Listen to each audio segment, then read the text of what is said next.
Mga kapuso, nakapauli na sa pungsod ang isa ka Ilonggo overseas Filipino worker na gikan sa Lebanon. Ginkumpirmar sa Public Employment Service Office Iloilo nga nakaabot na sa Manila ang OFW kag nagahulat na lang sang flight details halin sa OWA para makapauli na diri sa Iloilo.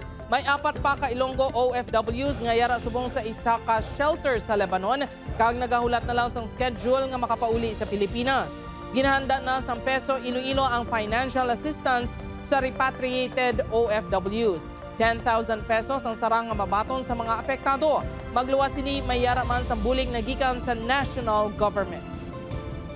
Ang ginahatag naton sa ilang assistance, una is from the national government agencies. No, may ara sila nga 75,000 pesos coming from the Department of Migrant Workers, and of course may ara man sila nga 75,000 pesos coming from the OWA, and they will be receiving livelihood assistance worth 20,000 from DSWD.